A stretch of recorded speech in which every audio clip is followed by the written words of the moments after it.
So you had asked about how I get it through the loops at the top of the pattern. So as you can see, there's a loose spiral here that's going to fit in this gray box down on the pattern. So I'm going to put this through, go through the thread, and I'm going to pull this out like so. Whenever I pull the thread through, I always make sure that I line my spirals back on top of their boxes. That'll help to make sure that the pattern goes smoothly. So now I've come to the point where I need to add a spiral here, and then there's going to be a loop here. So I've already added the spiral onto my thread, so I'm just going to push that all the way down.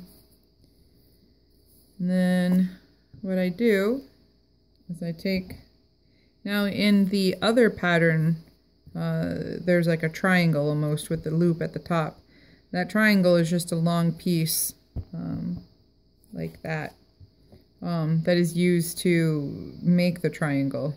In the side patterns, they don't have the long piece, they just have a small one, so that's what I have here.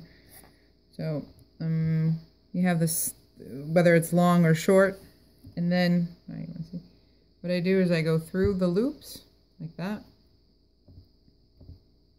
I usually have a tool to help pull it out, because sometimes it's tough. So then you can see that I've gone through one side.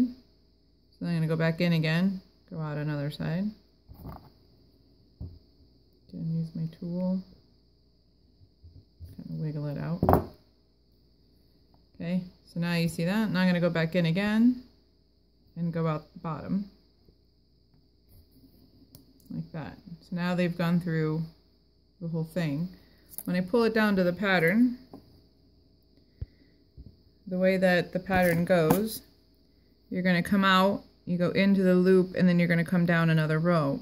So you see me go into the pattern here, I come out the other side.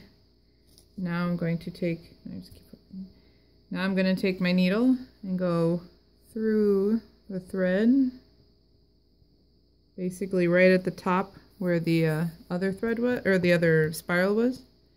So I'm going through the top of that, pulling this through, kind of flattening out my spiral so it stays, and then I kind of wiggle it to get it kind of tight.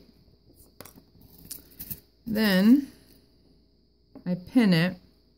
And the way I pin it is underneath the pattern, you can see there's a gray box and there's like a pink box. So I want to pin this so that the gray box has a spiral on top of it. And then I will add another spiral to go on top of the red box.